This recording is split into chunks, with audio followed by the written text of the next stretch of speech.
بسم اللہ الرحمن الرحیم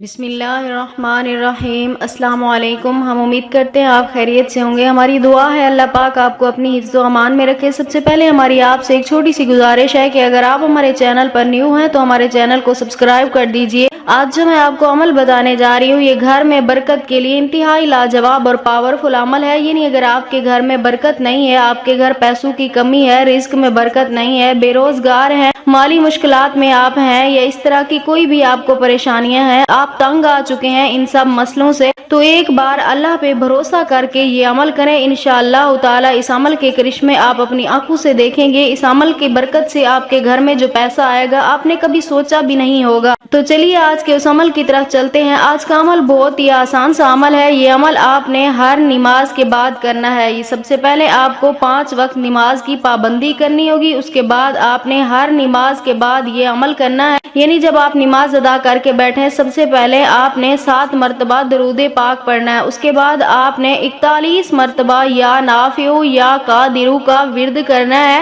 یا نافع یا قادر کا آپ نے 41 مرتبہ ورد کرنا ہے، اس کے بعد آپ نے پھر 7 مرتبہ درود پاک پڑھ کر اپنے مقصد کے لیے دعا کرنی ہے۔ اور پھر آپ جب بھی کھانا کھانے لگیں، یعنی جب آپ کھانا شروع کرنے لگے، جب آپ پہلا لقمہ توڑیں اس لقمے پر بھی آپ نے 3 مرتبہ یا قادر یا نافع پڑھ کر کھانا ہے۔ یعنی جب کھانا کھانے لگیں پہلے لقمے پر آپ نے یا قادر یا نافع پڑھ کر کھانا کھانا ہے۔ انشاءاللہ تعالی آپ اپنے گھر میں رزق کی برکتیں اپنی آنکھوں سے دیکھیں گے۔ آپ کو یقین نہیں آئے گا کہ آپ کے گھر میں بھی اتنی مال و دولت اور پیسہ آ سکتا ہے۔ اگر آپ بھی یہ عمل کرنا چاہتے ہیں اپنے رزق میں فراخی کے لیے، اپنی مشکلات کو دور کرنے کے لیے، اپنے گھر میں رزق میں برکتیں پیدا کرنے کے لیے، تو ہمیں اپنا نام کمنٹس میں لکھ دیں، ہم آپ کو اس عمل کی اجازت دیں گے۔ ہم امید کرتے ہیں ہماری آج کی ویڈیو آپ کو اچھی لگی ہوگی۔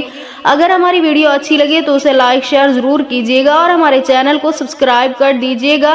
پھر ملتے ہیں کسی نئے عمل کے ساتھ، تب تک کے لیے اپنا بہت سارا خیال رکھیے گا اور ہمیں دعاؤں میں ضرور یاد رکھیے گا۔ اللہ حافظ۔